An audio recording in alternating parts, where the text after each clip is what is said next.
15 to 20 minutes. So Toastmaster Uma, Atychiphobia. Atychiphobia, Toastmaster Uma. Thank you, distinguished Toastmaster Satish Menon. So before going into that, have anyone of you heard of this term, Atychiphobia? Do you have any clue what is it all about? Of course, we know phobia. So it is about some kind of fear. So do you have any idea what could this be?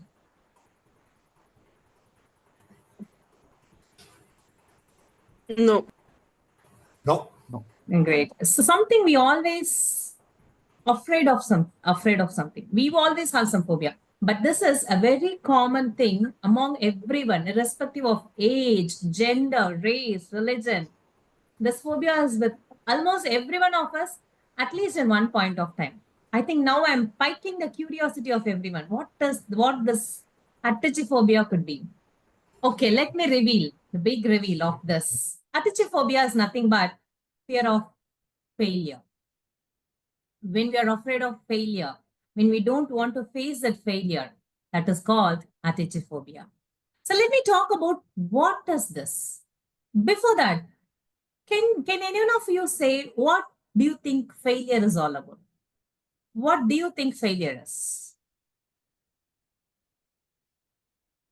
Wanting to do something and not being able to achieve it.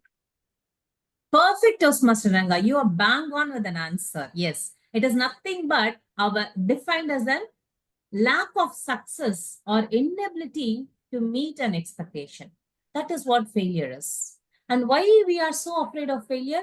Because we are in a society, we are brought up with an idea that winning is everything. Have you ever seen, if you have small kids in our house, have you ever seen our grandparents, the grandparents or parents used to say, whoever finishes first from the plate is the winner. Whoever finishes the homework first is the winner. So right from our childhood, we are given an impression that when we complete it first, when we do it first, we are the winner. And winning is everything. And we are so afraid in handling the failure. But how we can handle this failure? How we can understand failure is a powerful thing for us to grow in our life. Failure is most important for us to face so that we can lead our life in a great way. To that, let us split our analysis into three parts. What, why, and how. That is how we get answer for everything, right? What? We now understand what is atychiphobia. It's a fear of failure. Why we are having this one? We have a lot of reasons. One, as I already said, it is because of the upbringing we have. The beliefs we have in our mind from our childhood that we have to win. Without winning, nothing is there. Even many of us would have heard this famous dialogue from the movie called Nanban, right?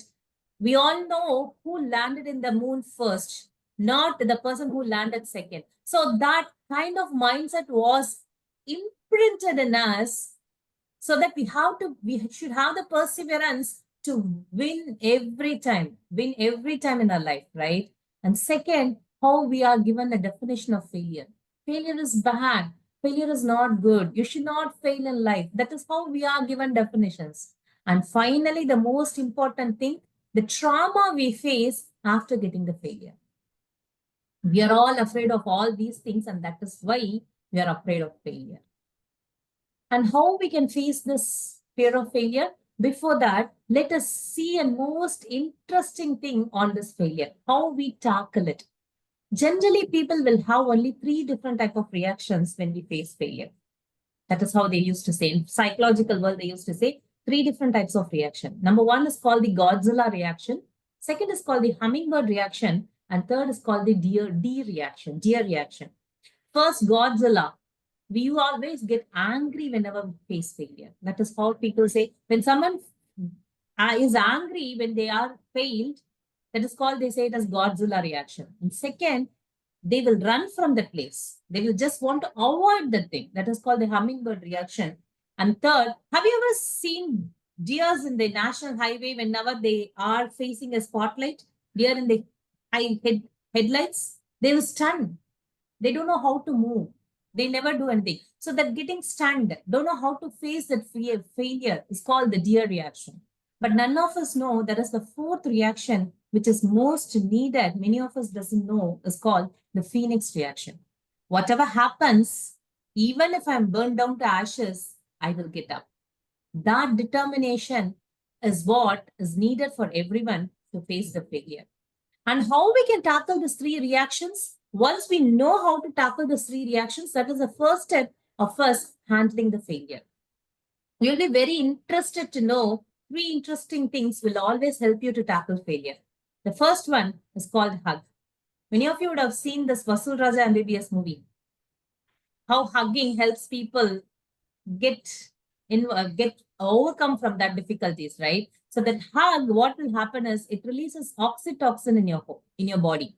It is a stress response hormone which will reduce the stress and it will have you in a state of calmness. So hugging someone near and dear to you will always help, but don't hug someone who you don't know.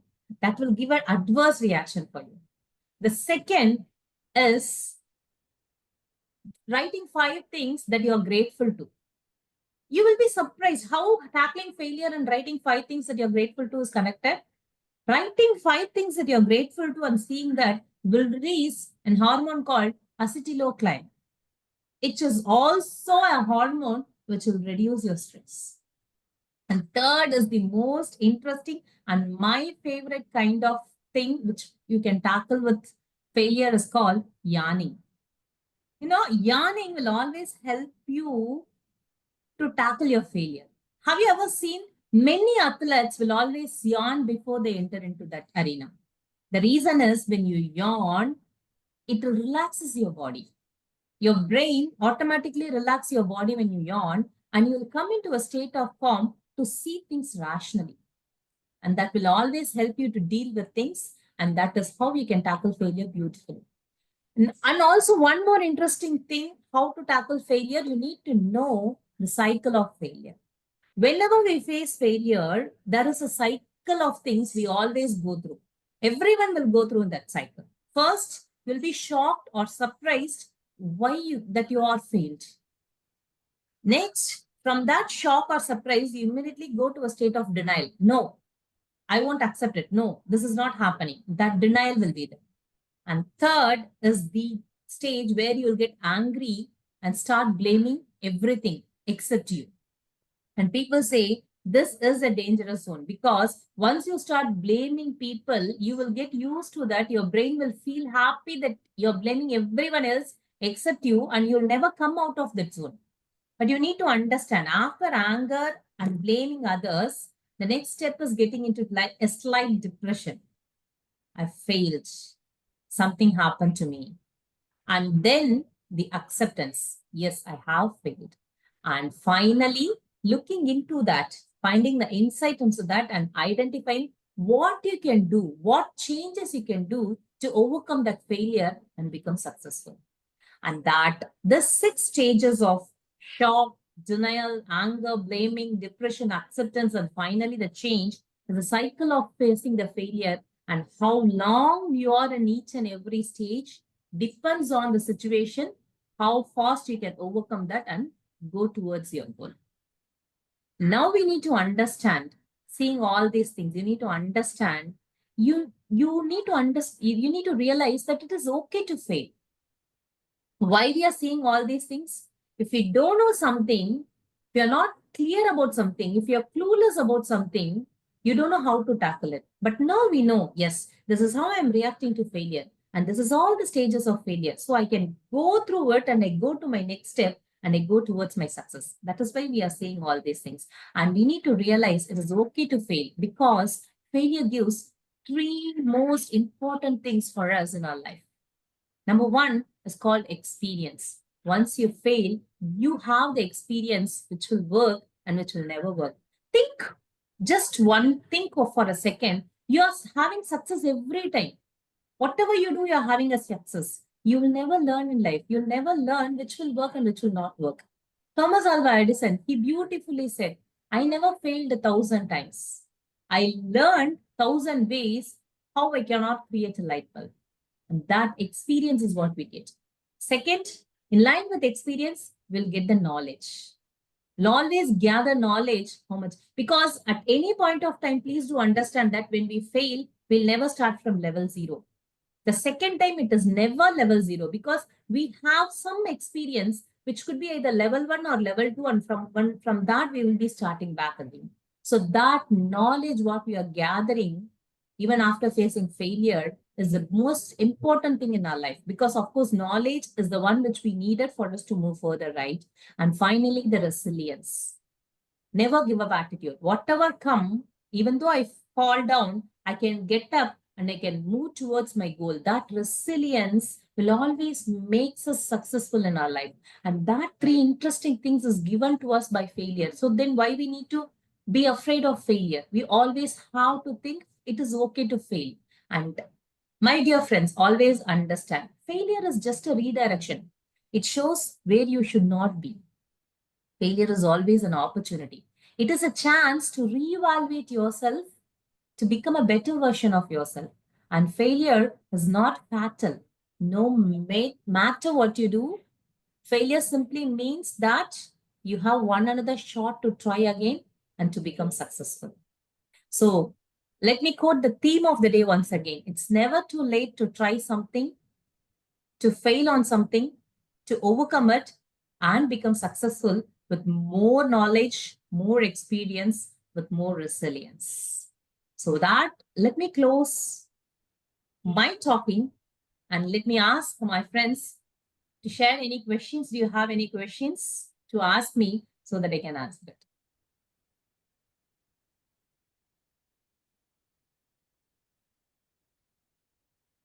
I always have a habit. When I open a question answer session, if people doesn't ask questions to me, I will start asking questions to them. So I will have a question and answer session at any cost. So do we have any questions? Yes, actually, I noticed all your 6 stages of the emotions. So, what measure we can take to control those things? After entering into the acceptance status alone, we will get experience. We are getting some knowledge, like this is how we have to proceed further next time. But in that first time itself, we have to tackle that. How we can handle it? The understanding the 6 stages, that we are having the 6 stages, is the very first step for us to go through the stages. If we don't know that we have 6 stages, we will get stuck in one. So we are in the surprise or shock. We know we'll immediately go to denial the next step. So when we are entering into the denial, our brain will not have the pressure which will withstand when we don't know about the 6 stages. And when I'm entering into the blaming stage, I know, yeah, I'm going to blame everyone, but I will overcome this and I'll go to the next step of depression. So that knowledge will always makes us to move further. Yeah. Okay. So do we have any other questions? Yes, Uma, you mentioned about a point where yawning is something which relaxes you. But there is a perception that you yawn only when you are tired. So, how is this? Yeah. Isn't it contradicting? Yeah, actually, your question has the answer. Thank you, Jimmy, for that interesting question. Yawning is one thing. Why do we yawn? It is because when our brain is tired, and our brain knows that we need more oxygen in our body so that we can overcome our tiredness. So when we yawn, we will consume more oxygen than we normally do, and because of that, our body tiredness will elevate from our tiredness a little bit. That is when we yawn subconsciously because of our body is tired. But when we try to yawn by ourselves, that means we are taking up more oxygen than we need. The adrenaline push or the anger, whatever it is, it will get subsidized and we will get into a state of calmness. So yawning is not something like the yawn which when we are tired, is also having the same result, giving us more oxygen. And when we yawn by ourselves, without even when we are tired, is to make us calm, to get into a state of calmness. The underlying thing is consuming more oxygen than we normally do. Thank you. Thank you, Jenny. Yes, Toastmaster Ranga. Yeah. Throughout my life, out of sheer experience, I've noticed that men deal with failure a lot harder. In the sense, they become very reticent. They are not able to they are not able to express their thoughts outside, or for the fear of one's what you can say, a lack of awareness, or they don't want to show that they are vulnerable. And the way so that is why they become very withdrawn, and they are not prone to hugging or what are the methods that you have mentioned. So they get into a state of depression, and they are out of the depression. It takes them a long time. And what is the possible ways in which they can, of course, nowadays we have a lot of psychiatrists and other ways where they can share them. They have very close friends, they share it with them. So my question is, how do, is there a difference in the way men and women react to failures? I can split your question into two things. One, the part of like how we become more like an introvert, not talking with each other, not interacting with each other, and the difference between men and women handling that failure. So we can split it into two things.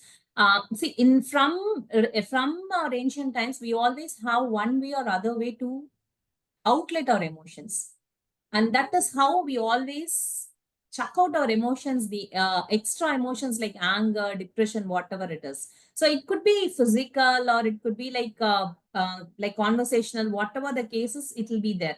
But in our modern society, in a polished society, we are closing out all those things, and now we think like we don't have an outlet, we don't know how to talk, we don't have an outlet to talk with each other.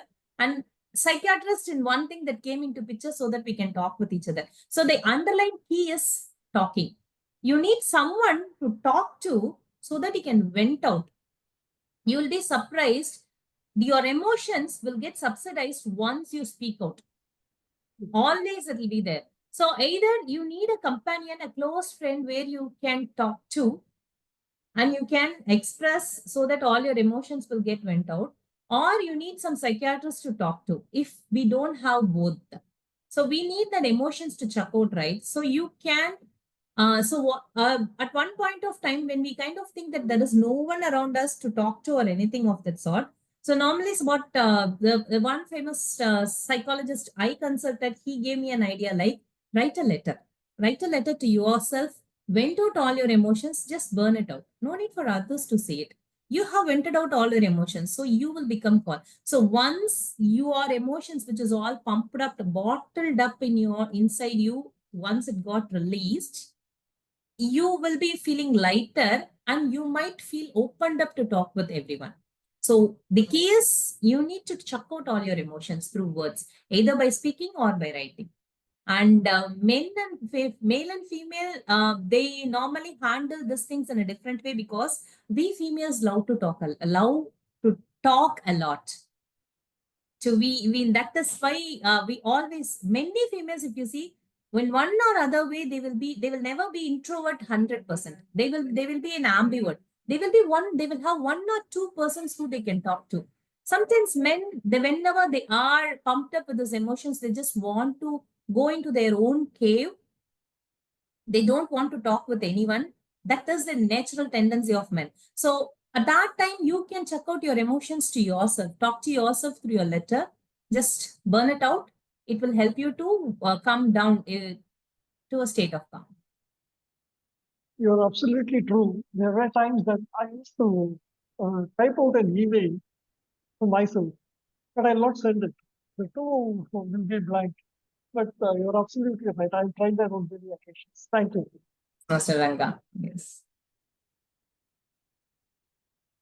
Thank you. So if we don't have any other questions, let me hand over the session back to our Toastmaster today.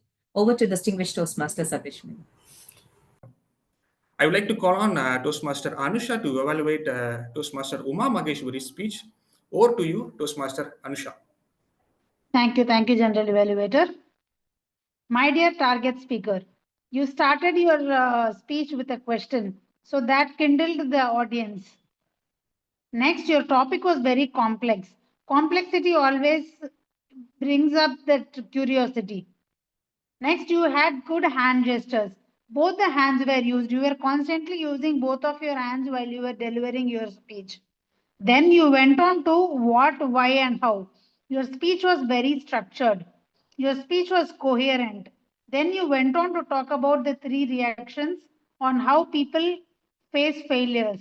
You spoke about the Godzilla reaction, the hummingbird reaction, the deer reaction, and then you spoke about the phoenix reaction. Your speech was very informative. Every bit of your speech was very informative. Not only did you talk about how do we face failures, you also spoke about how do we tackle failures. You spoke about how the hugging method works from the Vasul Raja MBBS.